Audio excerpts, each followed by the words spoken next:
Fala pessoal, o que você pensa quando você ouve a palavra hiperatividade? Você se considera uma pessoa hiperativa? Você entende sobre o assunto? Sabia que tem vários tipos de hiperatividade? A cognitiva, a emocional e por aí vai? Hoje a gente está aqui em mais um episódio de Fractais para falar sobre esse tema. E aí galera, como vocês estão? E aí, Idi, tudo bem? Bom dia, boa tarde, boa noite, galera. Tudo bom com vocês? Ale, Fê, como é que vocês estão? Ainda antes das 8, a hiperatividade da Dani ainda não bateu, assim, ainda tá no começo. O motor ainda não acelerou totalmente. Gente, não sei se eu tenho. Mas daqui a pouco, você dê um alô aí, vai. Todo mundo se contendo pra não entrar na resposta, senão não sair falando, né? Não sair cortando o outro. Muito bom dia, muito boa tarde, muito boa noite pra você que nos escuta aqui, pessoal. E aí, tudo bom? Maravilha, Id, você começou aí nosso episódio falando sobre hiperatividade, já trouxe 2 elementos aqui. A hiperatividade, é isso que é interessante, né? A gente já pensa na questão motora, mas eu também gosto de entender que a hiperatividade está relacionada com a velocidade com que a gente pensa, o fluxo das nossas emoções, a quantidade de afetos que a gente sente. De novo, né, eu gosto de perceber o quanto esses temas são relacionados, né? E como a gente pode fazer as conexões de conversas que a gente está tendo hoje com conversas que a gente já teve. E você quer começar aí de contando as suas histórias de hiperatividade? Você que deve ser um dos campeões, porque eu também sou bastante hiperativo, então a gente vai ter historinha para contar hoje. Nossa, vai ser um duelo. Acho que a primeira coisa sobre hiperatividade, quando vem na minha cabeça, é que é algo que eu acredito que habita muito mais o imaginário das pessoas. Então foi algo que sempre foi apontado pra mim desde que eu era muito novo. Então era algo que meus amigos brincavam na época da escola, né? Você é hiperativo, não sei o que. Pessoas que eu conheço, assim, brevemente, tendem a falar que eu sou hiperativo também. E eu, pessoalmente, sempre me ofendi um pouco. Porque eu sempre recebi essa fala de hiperatividade frente a mim como algo pejorativo, como se eu fosse uma pessoa que, por pensar rápido demais, eu sempre ia ser extremamente impulsivo e não conseguiria me controlar. Logo, de tabela, era por isso que eu era sem noção, ou era por isso que eu era diferente da média. Então, isso me incomodava muito, mas eu com certeza consigo me reconhecer como uma pessoa hiperativa e acho que é algo que todo dia eu fico tentando, não diria lutar contra, mas entender dentro de mim, assim. Eu, todo dia, eu peço, assim, pra mim mesmo, eu peço presença. Que eu possa, tipo, ter presença pra poder olhar pra uma paisagem, ver como ela é bonita e sair um pouco da minha cabeça. E acho que talvez esse pedido que eu tenho todo dia tenha a ver com essa hiperatividade que me acompanhou a vida inteira. Que muitas vezes é como se fosse um zunido que fica na cabeça ou um excesso de pensamentos. Mas você ficava, a manifestação assim no seu corpo, por exemplo, de você não conseguia ficar sentado, você ficava se mexendo o tempo inteiro, você estava correteando, pulando quando você era criança e adulto, assim, como que isso mudou? Porque eu tenho a mesma necessidade de me movimentar que eu era criança, só que criança a gente é mais desinibida, a gente sai andando, correndo, pulando e tal. E adulto a gente vai se contendo, eu vejo muito essa necessidade de fazer streaming associada à hiperatividade, assim, mexer alguma parte do corpo constantemente, tanto que eu trabalho em pé atualmente um pouco para dar vazão a essa questão dessa necessidade de estar em movimento físico, assim, porque ficar parado é muito desconfortável. Eu sinto que não é que mudou, mas é que eu aprendi a mascarar mais e eu fui me tornando mais inteligente, então eu conseguia justificar e ir pro embate quando as pessoas me questionavam essas coisas, eu sempre tinha muitos argumentos pra justificar como eu era, sabe? Então foi meio que isso que mudou, eu fui encontrando um lugar pra encaixar essa coisa que sempre apontavam pra mim. Mas eu acho que eu sempre fui hiperativo, eu nunca consegui ficar parado, a minha cabeça nunca parou. Vocês estavam falando agora de acordar e acordar devagar e tal. Eu acordo no 220 normalmente, sabe? É, Bom dia, estou aqui. não, literalmente, tipo, eu acordo e eu começo a fazer aula de francês, tá nesse nível. E, eu não sei, eu acho que essas coisas, na verdade, eu detesto as palavras bom e ruim, né? Eu já falei isso aqui. Eu acho que elas são muito pequenas pra definir as coisas da mente. Então, eu não sei falar se é bom ou ruim, eu só sei falar que existe e tá aí e é uma energia que eu preciso gastar, entendeu? E Você cansava as pessoas que ficavam perto de você? Porque a minha mãe, por exemplo, mandava subir e descer a escada pra eu gastar energia. Assim, ela falava, ali, não aguento, para. Vai fazer alguma coisa. Quando eu tava em casa. Com certeza. E digo mais, assim, tem uma coisa meio que... Aí eu pergunto pra vocês se a hiperatividade, né, de vocês, ou se vocês têm, passa por isso. Que é o quê? Que é pensar demais, né? Então, acho que algo que eu sempre ouvi na minha vida, e eu já falei isso aqui, é da minha mãe, principalmente, fala muito pra mim coisas do tipo, por que tudo com você é sempre tão complicado? Por que, tipo, algo simples como, sei lá, levantar pra pegar algo, ou uma conversa sobre qualquer coisa, por que com você sempre tem que ir pra tantos lugares? Eu acho que esse sentido de repressão é forte, né? Sacanagem que a minha mãe fala que ela ficava me reprimindo, mas, tipo, esse tipo de repressão foi o que mais pautou na minha vida, sabe? Não tanta coisa de, tipo, vai correr e fazer coisa. Isso foi algo, na verdade, que eu fui descobrir depois, mais velho, quando eu fui ter contato com meu pai, que é uma pessoa que eu não falo, mas eu voltei a ter contato com ele, e eu lembro muito da mulher dele falando, tipo, seu pai, se ele não sai pra correr 10 quilômetros todo dia, ele surta. Aí eu falei, opa, caramba, então quer dizer que é genético, né? Então quer dizer que eu tenho realmente uma necessidade de gastar uma energia física também. E acho que talvez por isso que hoje eu trabalho com esporte, e mesmo quando eu não trabalhava, eu escalava todo dia, eu tava todo dia fazendo alguma coisa. Eu acho que entrando no assunto, tem vários pontos que foi falado aqui pra mim. Hiperatividade é uma das coisas que é sintoma claro antes de aparecer qualquer outro sintoma de neurodivergência e tudo mais. Porque, tipo assim, antes de você tipo, começar a falar e tudo mais, já dá pra perceber que a criança é muito agitada. Isso ocorria muito claro comigo. Tipo assim, eu era a pessoa que ficava pulando de sofá em sofá. Minha mãe conta que os meus bisavôs, que eu nem tenho lembrança exatamente, tinham problemas quando eu ia pra casa, porque eu ficava pulando de um lado pro outro. E eu sempre quis fazer, muito desejo de fazer muita atividade. Eu acabei ficando federado em várias coisas de vários esportes e tudo mais, então sempre teve essa questão específica. A coisa sobre, tipo assim, eu que tenho mais de 40, mas todo mundo aqui, tipo, tem uma diferença, que eu até escrevi no LinkedIn sobre isso, um tema, que tipo, antigamente, na época pré-celular e tudo mais, a gente tinha mais tempo de, tipo, mindfulness, que, tipo, devia ser difícil pra nossa hiperatividade do que hoje, porque, tipo, você ia no banheiro, não tinha celular, você tinha que, tipo, ir no banheiro. Você tinha numa sala de reunião, esperar a reunião. Livro, tá? Tipo... Queria dizer não, que... tem livro. Livro, revista. Mas livro pra mim... O livro, exatamente, livro é mais perto de uma... Hoje, no mundo de celular, livro é quase perto de uma mindfulness, assim, que tipo, você tá calmo, né? Depois, assim. Mas tipo, você vai pra uma reunião, tinha que esperar lá de fora, ficava, tipo, 1 hora esperando, tipo, olhando pro nada. Então, tipo assim...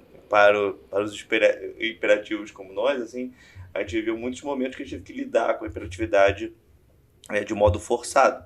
E hoje em dia, tipo, você não tem essa oportunidade. Você tá com o celular, tá com o computador, você consegue estar sempre, tipo, exercitando alguma atividade em momentos que antigamente você era obrigado a ficar meio parado. Então, acho que hoje...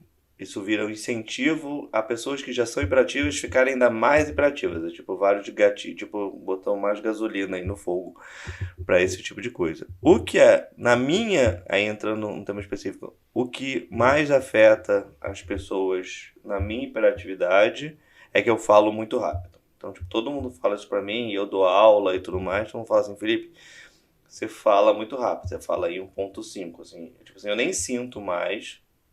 Mas eu já recebi muitos feedbacks sobre isso, então pra mim isso é uma coisa muito na minha necessidade específica de estar utilizando melhor o máximo do meu tempo possível fazendo alguma atividade. Eu acabo, tipo, tentando otimizar o tempo que, tipo, não precisa. Então, tipo, isso causa, tipo, outros tipos de ansiedade, até no trabalho, de querer entregar tudo. Tipo, já teve funcionários pra mim que falou, Felipe, não precisa entregar desse jeito, senão você tá criando...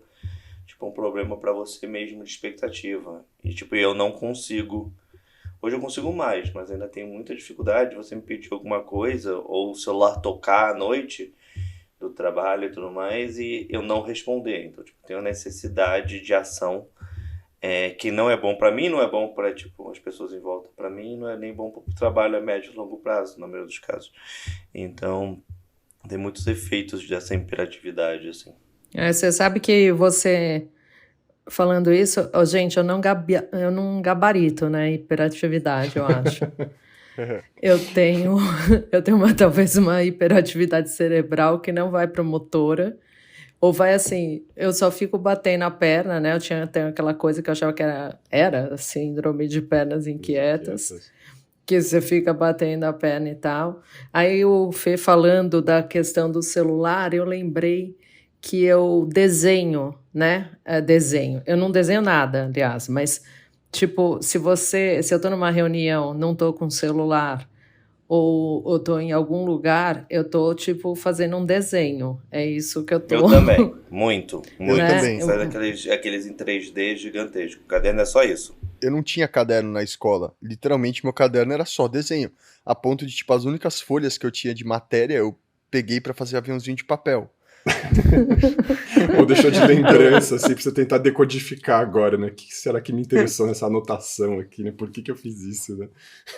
Mas eu também tenho, como o Fê falou, essa necessidade de... E aí eu deixo até uma dúvida que eu queria entrar entre hiperatividade e ansiedade, né? Porque essa coisa do, eu gosto de terminar... se alguém me liga, eu quero responder. Se eu tenho um e-mail para ler, eu quero ler e responder. Se eu tenho uma coisa para fazer, eu quero fazer. E ainda que eu procrastine algumas coisas, mas eu fico pensando se isso é ansiedade ou hiperatividade. Eu acho que é mais ansiedade nesse caso. E tem uma outra coisa que as pessoas falam sobre mim, é que elas acham que eu sou muito produtiva. Que é um pouco isso aí que o Fê também colocou, né? Que eu acabo fazendo as coisas, às vezes, muito rápido, e isso, por vezes, incomoda as pessoas, porque você sobe uma régua, né? Para você e para os outros também, ou parece que você fez mal feito, porque você fez muito rápido.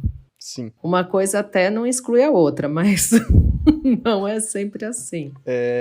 Ale, eu posso tentar ver se meus pensamentos psicológicos estão alinhados, assim, sobre Por favor, ansiedade pedindo autorização, vai lá. Não, porque eu vou falar e eu sei que você tem a explicação certa, eu posso estar errado. Não tem explicação certa, eu tenho uma explicação possível. Uma explicação, Mas o que eu sinto, Dani, sinto e penso, é que a hiperatividade é uma reação física, que ela acontece na gente, se manifesta. E a ansiedade é, tipo, o depois... Como que, quando entra todas as coisas vou dar um exemplo, que eu tava pensando agora sobre hiperatividade, como a minha hiperatividade mudou no passar dos anos. E eu sinto que ela se tornou algo muito pesado, o que ela não era. Antes era só uma característica minha, de um jeito de ser. E hoje se tornou algo que virou uma ansiedade. Que é uma ansiedade do quê? De sempre estar fazendo algo produtivo. De sempre ter que, tipo, tá caminhando pra algum lugar. De tudo tem que ter um propósito. Nada pode ser pra nada, sabe? E isso seria a minha ansiedade. A minha hiperatividade é o fato do tempo inteiro eu ter que estar fazendo alguma coisa. E isso talvez nunca vai mudar, porque é uma coisa da minha fisiologia. Mas o que eu posso talvez mudar é a minha ansiedade, que é a maneira como eu olho para a minha hiperatividade e como eu canalizo ela. Ou seja, deixando as coisas talvez serem mais leves, do tipo, você pode ler a embalagem do remédio, ou você pode ficar fazendo algo que não vai te levar a lugar nenhum. Porque o tempo inteiro eu tô pensando, nossa, mas eu tô fazendo isso, mas eu tenho que entregar aquilo. Mas isso que eu tô fazendo aqui não conversa com entregar aquilo. E aí a minha hiperatividade e a ansiedade se misturam, né? Porque aí vem a hiperatividade, que é tipo o combustível extra pro alto fluxo de pensamentos, e vem a ansiedade, que é o combinado de traumas e construções sociais, que tipo culmina para justamente a hora que a gente frita. Aê!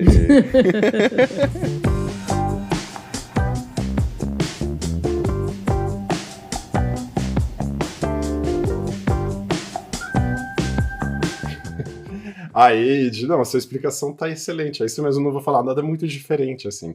Tem essa sobreposição. Acho que a ansiedade, ela também se manifesta de várias maneiras no corpo, com tensão, assim, tensão na nuca, tensão no abdômen, às vezes um pouco de desconforto. Tem essa questão da preocupação excessiva com o futuro e tal. Não que a gente não faça isso nesse nosso estado basal de hiperatividade, mas a ansiedade, ela vem acompanhada de uma certa aflição. E esse movimento de estar sempre inquieto, preocupado com o que pode vir a acontecer. Eu tô falando dessa ansiedade mais cognitiva mesmo, né? Posso fazer uma pergunta sobre isso, Ale? Por favor. Pessoas hiperativas são mais ansiosas? Então, agora que você está falando isso, eu não vou saber te dar uma estatística, assim, Fê. Mas o que eu ia puxar agora em relação à fala da Dani, e inclusive a sua fala, quando ela fala justamente dessa dificuldade de diferenciar uma coisa da outra, exatamente por causa do nosso fluxo de palavras, assim, ser muito intenso, muito rápido, a gente fala muito. Eu já fui várias vezes confundido com pessoas ansiosas. Assim, eu tinha um colega, uma vez eu fui num cardiologista e ele me viu falando e falou assim: Nossa, você é muito ansioso, né? E eu tava me sentindo super normal naquele dia, explicando para ele as coisas. Eu tava falando rápido para dar todas as informações que eu queria que ele soubesse, porque que eu tava indo procurá-lo e tal. E ele falou: Você precisa tratar sua ansiedade. Eu falava: Mas eu não sou ansioso. Eu ficava falando assim: Gente, mas o que tá acontecendo? Os meus colegas de turma falavam: Ale, você tá ligado que só a gente te entende, né? Quando você começa a falar, tipo, a galera fica te olhando, é um disparate, assim, tipo, um fluxo de palavra insano. E a gente tá acostumado com você, te acompanha, as pessoas não. E aí é curioso, porque tem uma hora que as pessoas param de prestar atenção no que a gente tá dizendo e ficam prestando atenção, meu Deus, o que essa pessoa tá fazendo, assim, né? Com essa verborragia. Isso é você, né? Exatamente, e aí perde o conteúdo mesmo daquilo que a gente tá tentando apontar, o que nos irrita de maneira bastante intensa. Eu falo assim, pô, não é pra ficar prestando atenção em mim, né? Prestando no que eu tô tentando dizer e tal. Mas eu vejo também nesse sentido, eu também sinto assim, essa inquietação, essa necessidade de estar canalizando essa energia, ela é constante. Muitas vezes, se a gente não está bem, isso se transforma em combustível a mais para a ansiedade, no sentido dessa cobrança, dessa sensação de que a gente está devendo alguma coisa o tempo inteiro, que tem que fazer coisas úteis o tempo inteiro, um pouco para tentar sanar essa sensação de inquietude. Isso pode melhorar, às vezes, com um tratamento, alguma coisa nesse sentido? Pode, mas muitas vezes continua como o nosso estado basal. Então, é uma questão da gente também aprender a tolerar isso, se respeitar, e aí entender quando a gente ultrapassa essa fronteira, e quem vai dizer é a gente mesmo. A gente vai entender se a gente está sentindo alguma coisa que nos é aflitiva. Porque se a gente usar só esses parâmetros do falo rápido, ou estou me movimentando muito como sinal de ansiedade, a gente vai se confundir, não vai conseguir se ler nesse sentido, assim. Então, e acho que cada pessoa sabe entender, quer dizer, ou deveria se observar para aprender a sacar quando ela faz essa passagem da hiperatividade para a ansiedade. O que me irrita muito é quando usam a nossa hiperatividade, colocam como ansiedade para diminuir um argumento nosso. Então, tipo, isso é muito difícil, cara, porque você pode estar falando a coisa mais sensata do mundo, mas por aquela pessoa não conseguir acompanhar a velocidade da sua fala, a velocidade do seu pensamento, o que você fala não faz mais sentido. Isso é muito complicado, porque aí entra um pouco na coisa do autismo, que eu ia falar pra você, Fê, que você falou essa coisa de falar rápido e tudo mais, eu sinto muito isso, mas eu não sinto como uma ansiedade de querer falar rápido pra cumprir um tempo, eu simplesmente sinto que eu entro num fluxo de pensamento, que nem quando eu tô tocando assim, às vezes, e eu me concentro muito, e eu começo a falar e eu não paro, e a coisa vai indo. Não é porque eu quero, tipo, economizar tempo, mas sim porque a minha cabeça entrou num fluxo, que ela começou a conectar as coisas e eu comecei a falar, como eu posso dizer, ao natural, digamos assim, sem pensar no que os outros estão ouvindo. Mas quando você fica pensando no que os outros estão ouvindo e tentando modular a velocidade da tua fala, o conteúdo que você vai falar, é um tipo de masking, por exemplo, né? É interessante pensar isso, assim, o masking serve muito a gente se refrear para poder se fazer entender pelo outro, assim, isso é bem curioso. Eu fico me perguntando se a gente já não se modulou tanto, se lapidou tanto para chegar num nível de entendimento e de velocidade tal, que a gente talvez não recupere, assim. Eu fico tentando voltar lá atrás quando eu era mais novo e falo, gente, será que eu falava mais rápido em público ou quando eu me dirigia às pessoas? Porque eu percebo que eu tenho que ficar consciente do que eu estou falando para minha dicção ser melhor, para que eu consiga pronunciar todas as palavras.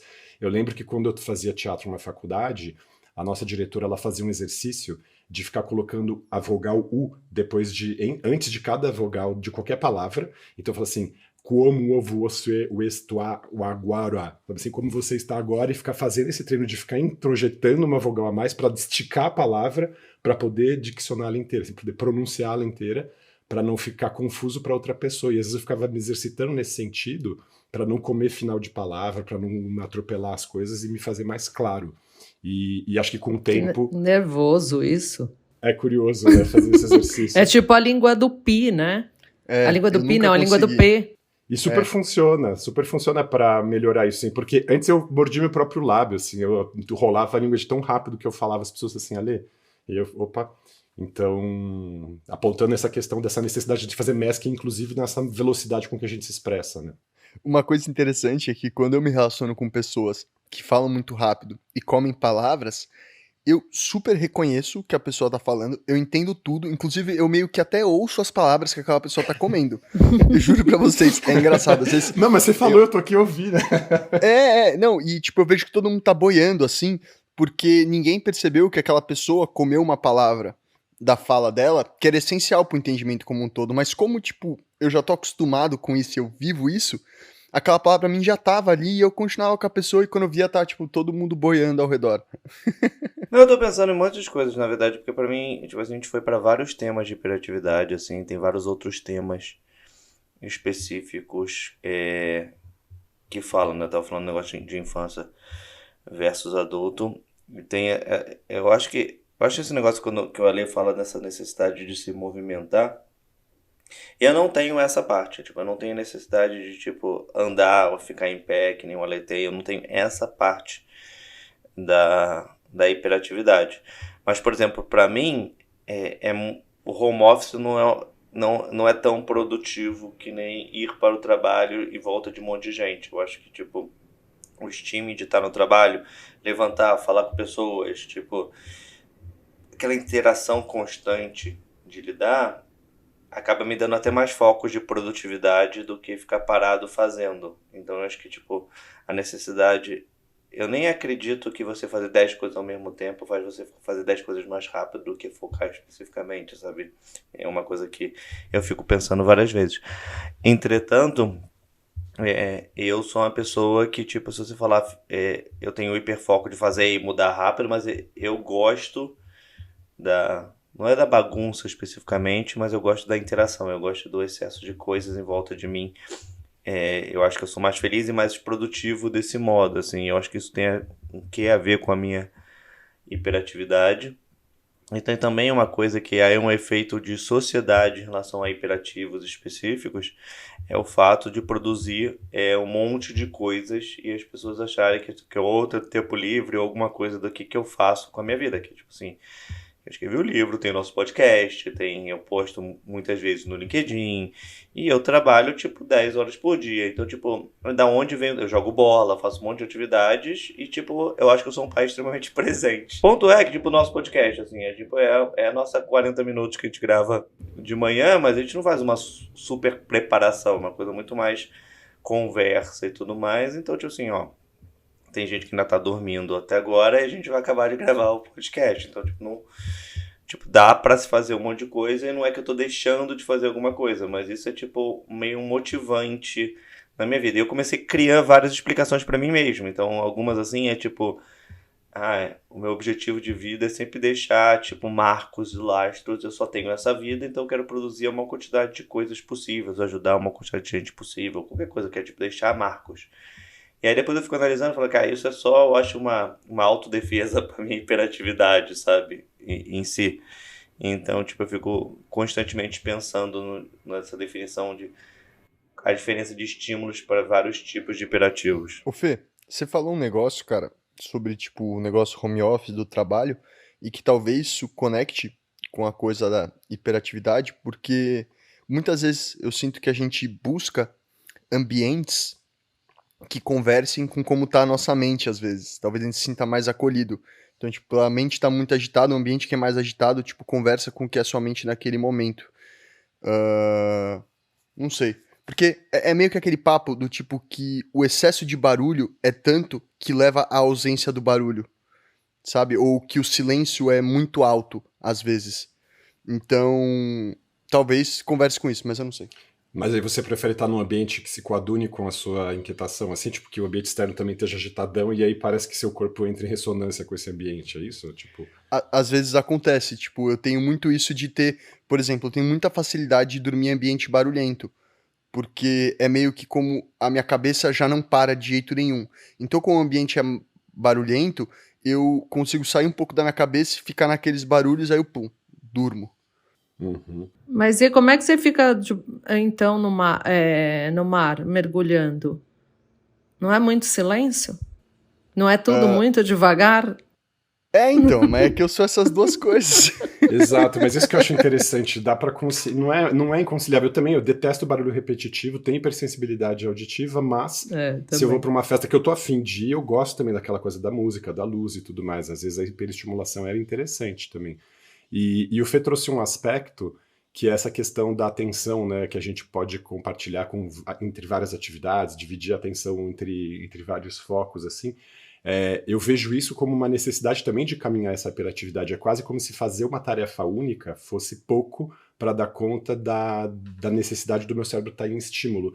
Então, por exemplo, uma coisa que eu fazia muito quando eu ia para a faculdade, ia de metrô e tal, então eu lembro que da estação Santa Cruz ali até o Hospital São Paulo, tinha lá umas 5 quadras, eu adorava ler andando na rua. Então eu pegava, olhava com os meus olhos assim a calçada, já via todas as regularidades, meu cérebro computava o que eu tinha que fazer ali para não tropeçar, não cair. Eu abria o livro e começava a ler andando em pé e sem tropeçar. Eu achava isso super divertido. Aí a minha meta era sempre chegar no hospital e falar, nossa, que legal, eu li tantas páginas aqui nessas quadras, coisas malucas, assim. Eu fazia isso sempre e não me dava conta de que isso era uma brincadeira que eu fazia comigo mesmo para dar conta dessa questão de fazer o meu cérebro computar os defeitos da calçada, não me acidentar, andar em linha reta, lendo e entendendo o que o texto está dizendo, assim. Então, e achava isso divertido, porque aí eu falava, nossa, que bom, eu tô controlando meu corpo, eu tô lembrando do que eu olhei aqui na paisagem, eu tô prestando atenção no que eu tô lendo e tô avançando nisso, assim. É porque talvez tenha um negócio de, tipo, na hiperatividade, por você ser hiperativo em vários sentidos, muitas vezes para suprir isso, você tem que justamente estar fazendo uma atividade que indiretamente você tá compensando todos esses outros sentidos que precisam ser estimulados, sabe? Eu tenho um grande prazer nisso também.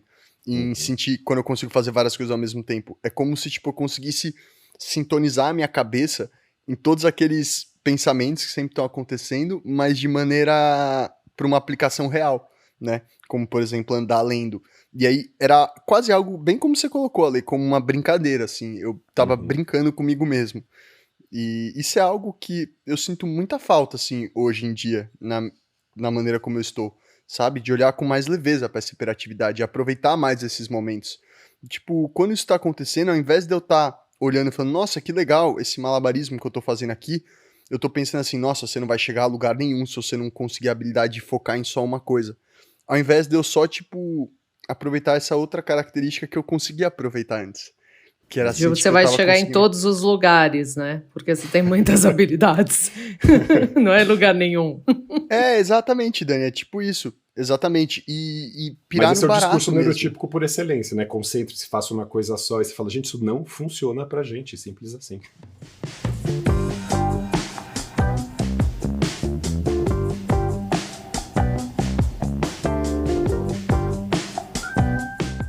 Mas, por exemplo, uma coisa que eu não fico mais fazendo masking, assim, eu não fico tentando mais camuflar essa minha inquietação, é em fila de supermercado, por exemplo. Fila, esperando no balcão da farmácia e tal. Se tá demorando muito, eu começo a balançar o meu corpo de um lado pro outro, assim, ficar mexendo. As pessoas acham que eu tô dançando. E se eu tô de fone de ouvido é ótimo, porque aí realmente talvez eu esteja. Mas eu não fico mais me privando de... Porque senão é muito inquietante ficar parado ali, olhando pra frente, e eu falo, mano, que isso aqui, 5 minutos pra mim parece uma eternidade na fila. E aí eu vou balançando meu corpo. As pessoas devem achar esquisito, assim, mas eu não me preocupo mais. Porque senão é isso, é essa questão, a gente tem que ficar se escondendo para as pessoas não falarem, tá tudo bem com você? O que tá acontecendo? Qual é o seu problema? Nossa, eu sei muito como é isso, nas filas e tudo mais. O que eu faço muito, eu fico, tipo, imaginando histórias das coisas que estão acontecendo. Então eu fico observando as pessoas, imaginando, tipo, enredos, ou eu foco em alguma coisa, sabe? Tipo, fico lendo uma embalagem, porque sempre na fila do supermercado tem aquela gôndola, né? Com, tipo, chiclete, não sei o quê. Aí eu começo a ler as propagandas e tal. Também começa a olhar, procurar o que está em volta, né? Igual quando você está viajando, começa a ler outdoor, que coisa rara hoje em dia, mas todas as placas possíveis, e vai. Dani, você falou uma coisa interessante disso de viajar. Eu gosto de dirigir à noite, porque eu fico mais calmo, porque aí só tem a estrada pra olhar, tá tudo escuro, em volta eu não preciso ficar vendo a paisagem, porque eu demorei pra caramba pra pegar a carta de motorista, porque eu percebia isso quando eu ficava ali na carona, olhando a paisagem, falava, cara, eu não vou conseguir dirigir, porque eu gosto de ficar vendo as árvores, gosto de ficar vendo os detalhes da rua, gosto de ficar vendo as montanhas no fundo, e eu viro a cabeça, assim. Então, realmente, é uma coisa curiosa, assim. Aí eu encontrei essa estratégia, falei, bom, eu pego o carro mais à noite, Não que eu não consiga dirigir bem, é claro que consigo, mas eu percebo que eu fico mais assim, nossa, olha aquela árvore que linda, e minha cara vai virando. Ai, que assim. medo. Eu com carro sou totalmente diferente. No carro, tipo, eu fico ouvindo podcast e tudo mais. É tipo, pra mim, eu nem sei o que tá acontecendo lá fora. Tipo, pra mim, eu e uma direção autônoma é quase a mesma coisa, assim. Tipo, eu tô em outro planeta dirigindo. E até minha mulher me zoa, que eu dirijo devagar pra caramba. Eu falo que eu fico lá dirigindo, aí eu chego nos lugares. Tipo assim, você virou no lugar tal, você passou no bairro tal, não tenho a menor ideia. Eu tô, tipo, em outro planeta. Quem me dirige é o Waze, que eu fico olhando, e eu fico ouvindo podcast. Tipo, a rua em si, o resto é automático. Mas ao mesmo tempo a gente pode ficar muito tempo dirigindo. Eu não sei qual é o recorde que vocês já fizeram, mas eu já dirigi de Porto Alegre a São Paulo numa tacada, assim. Não recomendo isso às pessoas. Não, eu não sou isso. essa pessoa. Eu não consigo, também não. Ontem eu dirigi o dia inteiro. Ontem eu, literalmente, eu dirigi das 6 da manhã às 6 da tarde, sem parar. Sem parar. Eu parei pra almoçar 30 minutos. Mas eu queria falar uma coisa, até já puxando pro final, que talvez quem tá aí do outro lado se identifique e converse um pouco sobre o que a gente falou. De hiperatividade, ansiedade e Fê, você trouxe uma coisa, né, de que, tipo, antigamente a gente não tinha o celular na hora do banheiro e tudo mais. E aí, eu me pego fazendo um comportamento que é o quê?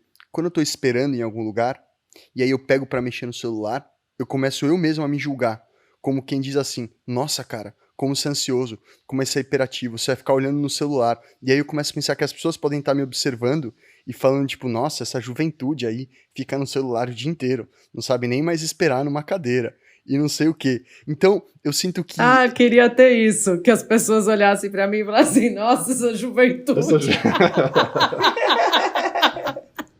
Maravilhoso. Eu acho que eu sou a outra pessoa que tá olhando o It. É, exato, eu também. Ah, não, mas celular é normal, é isso. A gente não consegue ficar sem fazer nada, senão é mindfulness, né? Aí que tá, o ponto é, a ansiedade, a hiperatividade e a coisa do celular se misturam nesse sentido, porque é isso, é algo que eu sempre vou ter essa energia. E, de certa maneira, a gente vai se traumatizando a tal ponto de sempre estarem apontando pra gente que a gente tem uma energia extra a ser gasta, que até pra gastar ela, você vai começar, eu pelo menos começo a me julgar, como nesse exemplo do celular. E, tipo, muitas vezes tô fazendo aula de francês, enquanto é mó negócio legal, sabe? Mas eu me sinto, às vezes, a pessoa mais idiota do mundo olhando para um celular. Ah, mas se você começar a falar francês, de repente, né, o pessoal vai ter outra impressão dessa juventude. Mas vê como uma coisa está conectada com a outra também, essa questão da ansiedade que já puxa a culpa e aí já puxa uma vontade de fazer um masking pra gente ser menos visível, e aí a coisa vai indo, né? Só que isso é muito rápido, no dia acontece zilhões de vezes. Zilhões de vezes, o tempo inteiro querendo se camuflar, sendo que, tipo, eu olho pras pessoas e elas mexem nos celulares, elas não estão nem aí. Por que eu tenho que estar tão aí? Por que eu tô o tempo inteiro tão aí com o que os outros estão pensando, né? E isso talvez seja tema para um outro episódio, mas talvez tenha a ver justamente com a nossa sensação condição de culpa constante. Porque simplesmente eu sinto que eu fui educado minha vida inteira aí podando meus comportamentos. Maravilha. Vamos para as nossas considerações finais de hoje, pessoal? Quer falar, Fê? Não, acho que tipo assim, é um tema que eu acho incrível que a gente demorou tanto para gravar, especificamente, porque eu acho que é uma das coisas, tipo, mais específicas sobre a minha personalidade, assim. Então, a gente demorar, tipo, 40 e muitos episódios pra gravar. Procrastinando o tema. Né? Para mim, eu não acho que eu sou uma pessoa hiperativa. Depois a gente trata isso em outros fóruns, Alexandre, mas eu não me considero. Talvez... eu tenho muito na minha cabeça, né? Então, e talvez isso também tenha transparecido aqui. A hiperatividade, ela é cerebral, acho. Ela não vai pro motor. Eu tenho um problema de processamento de dados. Tanto é que, ao contrário de vocês, embora eu fale um pouco rápido às vezes, eu muitas vezes estou falando porque eu já pensei, eu fiz uma pausa na minha fala, aí a pessoa fala assim, minha irmã fica fazendo assim, tipo, tô dormindo, né? Você não vai continuar a falar? Porque eu já tô lá na outra coisa e a minha fala não acompanhou. Então a pessoa fica no vácuo, assim. já ultrapassou a barreira do som, já o seu pensamento já foi, já. Ou as conexões da conversa, né? Que a pessoa fala com você, e aí quando você responde, pergunta uma outra coisa, nada a ver, porque você já fez toda uma conexão que a pessoa não pôde sequer entender o que aquilo tem com o assunto, e ela pensou que você não prestou atenção no que ela falou. Eu sei bem o que é isso. E Dani, eu acho que isso tem muito a ver com hiperatividade. Na verdade, hiperatividade do pensamento, né? Não tem! A Dani não quer assumir. Não, tudo bem. A gente pode falar disso mais pra frente. Não tem, aquelas, não, só por hoje. Não, o que eu acho interessante desse aspecto da hiperatividade é que, como o Fê comentou mesmo, uma das primeiras coisas que são observadas desde pequenininho, né? Eu tava falando com um paciente meu que é superdotado e acabou de ter uma filhinha, e ele falou que ela tava no berçário, já balançando as perninhas pra cima e pra baixo, e que ele falou assim, tava diferente das outras crianças. Eu falei, ops, começou já. Já dá pra perceber desde nenenzinho a bichinha fazendo steam com a perninha, assim. Você fala, bom, vamos lá, continua observando pra ver isso. E esse aspecto que vai certamente atravessar as nossas vidas, e tomara que seja assim, até a nossa morte, até nosso envelhecimento, assim. O meu pai é uma pessoa hiperativa até hoje, com 75 anos. Eu conheço vários pacientes idosos que também mantêm esse nível de atividade constante, assim. Então, que é essa nossa conexão com a nossa infância, vamos dizer assim, que não apaga nunca, né? A gente foi hiperativo criança, continua hiperativo adulto, vai continuar hiperativo idoso. Então, acho que é bonita essa reminiscência que fica, assim, essa energia infantil nossa que não se esgota, assim, eu gosto. E infantil no melhor sentido, quero dizer. Então, não no sentido da imaturidade, mas no sentido de uma presença constante da nossa vida, desse aspecto que é tão vivificante e tão potente, assim. Então, eu gosto muito da minha hiperatividade. É isso, né? Eu sinto que a gente vive essas fases em que esse momento do meio da vida, que todos nós estamos, é justamente o momento de olhar para as coisas do nosso passado que não vão mudar e começar a aceitar elas, né? Como essa hiperatividade. E é muito legal saber que tem idosos assim, Ale, porque eu lembro muito das pessoas falarem exatamente essa fala, que é o seguinte: não é que você deixa de ficar revoltado, é que você fica com preguiça de falar. E aí eu falava, não, eu tenho certeza que eu vou ficar velho, eu vou continuar revoltado, eu vou continuar intenso, eu vou continuar defendendo meus pontos. Meu professor de geografia tem 50 anos, ele ainda é assim, e eu vou ser que nem ele. Tá, 50 anos não é idoso, tá? Ah, não, sim. Mas eu digo, eu sei que ele não é idoso, mas eu imagino que hoje o meu professor deve ter mais de 60 anos. E eu acho que ele continua sendo assim. Eu acho que tem pessoas que não vão desacelerar. Na verdade, o que acontece não é que as pessoas desaceleram, é só que elas aceitam e elas seguem sendo assim. O que é extremamente mágico e hoje eu vejo como uma virtude. É isso aí. Maravilha, pessoal. É, muito bem. Falou. Um beijo pra vocês, gente. Beijo, tchau. Até a próxima. Tchau.